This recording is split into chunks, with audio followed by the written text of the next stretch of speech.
പുതിയൊരു വീഡിയോയിലേക്ക് എല്ലാ കൂട്ടുകാർക്കും സ്വാഗതം. ഞാൻ മാർട്ടിൻ. നമ്മുടെ SBIയുടെ അക്കൗണ്ടുമായി ബന്ധപ്പെട്ട് ആ അക്കൗണ്ടിലെ അവസാനം നമ്മൾ ചെയ്തിരിക്കുന്ന 10 ട്രാൻസാക്ഷനുകളുടെ വിവരങ്ങൾ ആ അക്കൗണ്ടുമായി ബന്ധപ്പെട്ട് നമുക്ക് ലഭിച്ചിരിക്കുന്ന ATM കാർഡ് ഉപയോഗിച്ചുകൊണ്ട് SBI ATMിലൂടെ നമുക്ക് പ്രിൻ്റ് ആയിട്ട് എടുക്കാൻ കഴിയും. അതെങ്ങനെയെന്ന് ഈ വീഡിയോയിലൂടെ നോക്കാം. ATMിൻ്റെ സ്ക്രീനിൽ മലയാളത്തിൽ വരുന്ന ഓപ്ഷനുകളെ സെലക്ട് ചെയ്തുകൊണ്ടാണ് നമ്മൾ ഇത് എങ്ങനെ എടുക്കാമെന്നത് നോക്കാൻ പോകുന്നത്. അപ്പോൾ യൂസ്ഫുള്ളായ വീഡിയോയ്ക്ക് മറക്കാതെ ഒരു ലൈക്ക് കൊടുത്ത് ഞങ്ങളെ പ്രോത്സാഹിപ്പിക്കുക. അതേപോലെ നിങ്ങളുടെ സുഹൃത്തുക്കൾക്കൊക്കെ ഈ വീഡിയോ ഷെയറും ചെയ്യാം. പിന്നെ ഈ ചാനൽ സബ്സ്ക്രൈബ് ചെയ്തിട്ടില്ലാത്തവർ സബ്സ്ക്രൈബ് ചെയ്യുക. അപ്പോൾ ഞങ്ങളുടെ വീഡിയോകൾ വളരെ പെട്ടെന്ന് നിങ്ങൾക്ക് ലഭിക്കുന്നതാണ്. എങ്കിലും ഓക്കെ, നമുക്കിത് എങ്ങനെ ചെയ്യാമെന്ന് നോക്കാനായിട്ട് നേരെ SBIയുടെ ATMിലേക്ക് പോകാം. ഇപ്പോൾ ഞാൻ എൻ്റെ ATM കാർഡ് SBIയുടെ ഈ ATMിലേക്ക് ഇൻസർട്ട് ചെയ്തിട്ട് പതുക്കെ ഒന്ന് പ്രസ് ചെയ്ത് കൊടുത്തു. അപ്പോൾ കാർഡ് മെഷീനിൽ ലോക്കായി. ഇപ്പോൾ സ്ക്രീനിൽ ഭാഷകൾ സെലക്ട് ചെയ്യാനുള്ള ഓപ്ഷനുകൾ വന്നിട്ടുണ്ട്. സ്ക്രീനിലെ 3 ഓപ്ഷനുകളിൽ ഏറ്റവും താഴെയുള്ള മലയാളമാണ് ഞാൻ സെലക്ട് ചെയ്യാൻ പോകുന്നത്. അതിനായിട്ട് ആ മലയാളം എന്ന ഓപ്ഷനിൽ പ്രസ് ചെയ്യുന്നു. ഇപ്പോൾ സ്ക്രീനിൽ 6 ഓപ്ഷനുകൾ വന്നിട്ടുണ്ട്. അതിൽ സ്ക്രീനിൻ്റെ ലെഫ്റ്റ് സൈഡിൽ മുകളിൽ കാണുന്ന ബാങ്കിങ് എന്ന ഈ ഓപ്ഷനാണ് നമ്മൾ സെലക്ട് ചെയ്യേണ്ടത്.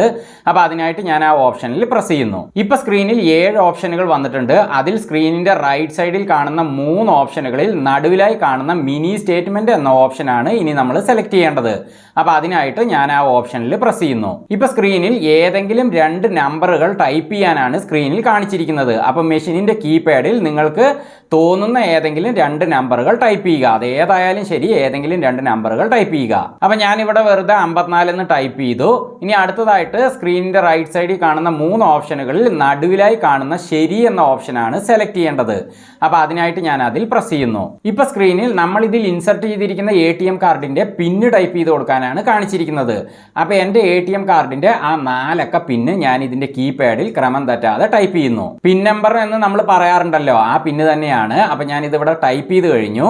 അടുത്തതായിട്ട് അക്കൗണ്ടിൻ്റെ തരം തിരഞ്ഞെടുക്കാനാണ് കാണിച്ചിരിക്കുന്നത്. അപ്പോൾ നമ്മളുടെ SBIയിലെ അക്കൗണ്ട് ഏതാണ്, അതായത് ഇതിൽ ഇൻസർട്ട് ചെയ്തിരിക്കുന്ന ATM കാർഡുമായി ബന്ധപ്പെട്ട SBI അക്കൗണ്ട് ഏത് തരമാണെന്നാണ് ഇവിടെ ഉദ്ദേശിച്ചിരിക്കുന്നത്. അപ്പോൾ നമ്മൾ സാധാരണയായി ബാങ്കിൽ തുടങ്ങുന്ന അക്കൗണ്ട് സേവിങ്സ് അക്കൗണ്ടാണ്. അപ്പോൾ സേവിങ്സ് അക്കൗണ്ട് എന്ന ബട്ടണാണ് നമ്മൾ സെലക്ട് ചെയ്യേണ്ടത്.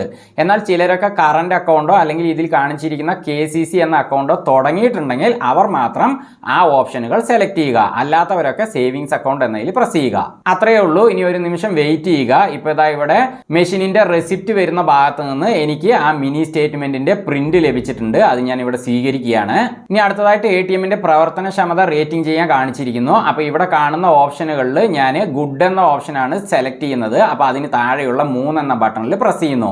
ഇനി നിങ്ങൾക്ക് മറ്റു ഓപ്ഷനുകളാണ് സെലക്ട് ചെയ്യേണ്ടതെങ്കിൽ ആവറേജ്, ഔട്ട്സ്റ്റാൻഡിങ്, അതേപോലെ പൂവർ തുടങ്ങിയ ഓപ്ഷനുകൾ ഉണ്ടല്ലോ, അതിൻ്റെ താഴെ കാണുന്ന നമ്പറുകളിൽ പ്രസ് ചെയ്താൽ മതിയാകും. ഇനി നിങ്ങൾക്ക് ഒന്നും സെലക്ട് ചെയ്യാൻ താല്പര്യമില്ലെങ്കിൽ താഴെ കാണുന്ന അടുത്ത തവണ എന്ന ഓപ്ഷൻ പ്രസ് ചെയ്യുക. അങ്ങനെ ഞാൻ ഗുഡ് സെലക്ട് ചെയ്തപ്പോൾ അടുത്തതായിട്ട് ഈ ട്രാൻസാക്ഷൻ രജിസ്റ്റർ ചെയ്യണമെന്നാണ് ചോദിച്ചിരിക്കുന്നത്. അതിൻ്റെ ഒന്നും യാതൊരു ആവശ്യവുമില്ല. അപ്പോൾ സ്ക്രീനിൻ്റെ താഴെ ശരി, അല്ല തുടങ്ങിയ ബട്ടണുകളുണ്ട്. അപ്പോൾ ഞാൻ ആ അല്ല എന്ന ഓപ്ഷൻ സെലക്ട് ചെയ്യുന്നു. അങ്ങനെ ട്രാൻസാക്ഷൻ പൂർത്തിയായി. ഇപ്പോൾ നിങ്ങളുടെ കാർഡ് എടുക്കുക എന്ന് സ്ക്രീനിൽ കാണിച്ചിരിക്കുന്നു. ഞാൻ എൻ്റെ ATM കാർഡ് പുറത്തേക്ക് എടുക്കുന്നു. ഇനി എനിക്ക് ഇപ്പോൾ ലഭിച്ച ആ മിനി സ്റ്റേറ്റ്മെൻറ്റിൽ എന്തൊക്കെയാണ് ഉള്ളതെന്ന് ഞാൻ കാണിക്കാം. ഇപ്പോൾ ഇതിൽ കണ്ടില്ലേ, മെയ് മാസം 8-ാം തീയതി മുതൽ 20-ാം തീയതി വരെ ഞാൻ എൻ്റെ SBI അക്കൗണ്ടിൽ ചെയ്ത ട്രാൻസാക്ഷനുകളുടെ വിവരങ്ങളാണ് ഇവിടെ വന്നിരിക്കുന്നത്. അതിൽ ട്രാൻസ്ഫർ എന്ന് കാണിച്ചിരിക്കുന്നതൊക്കെ നമ്മൾ ക്യാഷ് വേറെ അക്കൗണ്ടുകളിലേക്ക് ട്രാൻസ്ഫർ ചെയ്തതാണ്. അത് ഗൂഗിൾ പേ വഴി, ഫോൺ പേ വഴിയൊക്കെ ഉള്ളതാണ്. പിന്നെ അതേപോലെ ഡെപ്പോസിറ്റ് എന്ന് ഇവിടെ കാണിച്ചിട്ടുണ്ടല്ലോ, അത് അക്കൗണ്ടിലേക്ക് ഡെപ്പോസിറ്റ് ചെയ്തതാണ്. അതേപോലെ വിഡ്രോവലും ഇവിടെ കാണിച്ചിട്ടുണ്ട്. ഇനി ഏറ്റവും താഴെയായിട്ട് അക്കൗണ്ടിൽ ഇപ്പോൾ എത്ര രൂപയാണ് ബാലൻസ് ഉള്ളത് എന്നും കാണിച്ചിരിക്കുന്നു. 8744 രൂപയാണ് SBIയുടെ എൻ്റെ അക്കൗണ്ടിൽ ഇപ്പോൾ ബാലൻസ് ആയിട്ട് ഉള്ളത്. അപ്പോൾ ഈ ഒരു സ്റ്റേറ്റ്മെൻറ്റ് എടുത്തു കഴിഞ്ഞാൽ നമ്മുടെ അക്കൗണ്ടിലെ 10 ട്രാൻസാക്ഷൻ വിവരങ്ങളും അതേപോലെ അക്കൗണ്ടിലെ ബാലൻസും അറിയാൻ സാധിക്കുന്നതാണ്. അതുവഴി അവസാനം നമ്മൾ ചെയ്തിരിക്കുന്ന ട്രാൻസാക്ഷനുകളിലൂടെ എന്തൊക്കെയാണ് ചെയ്തതെന്ന് കൃത്യമായിട്ട് അറിയാൻ സാധിക്കും. ഇതിലൂടെ 10 ട്രാൻസാക്ഷനുകളുടെ വിവരങ്ങളെ നമുക്ക് അറിയാൻ സാധിക്കുകയുള്ളൂ. എന്നാൽ നമുക്ക് മാസക്കണക്കിനോ അല്ലെങ്കിൽ വർഷക്കണക്കിനോ ഉള്ള ട്രാൻസാക്ഷൻ ഡീറ്റെയിൽസ് അറിയണമെന്നുണ്ടെങ്കിൽ അത് സ്റ്റേറ്റ്മെന്റ് ആയിട്ട് തന്നെ എടുക്കണം. അത് യോനോ ആപ്പിലൂടെ എടുക്കാം, അല്ലെങ്കിൽ ബാങ്കിൽ പോയിട്ടും എടുക്കാവുന്നതാണ്.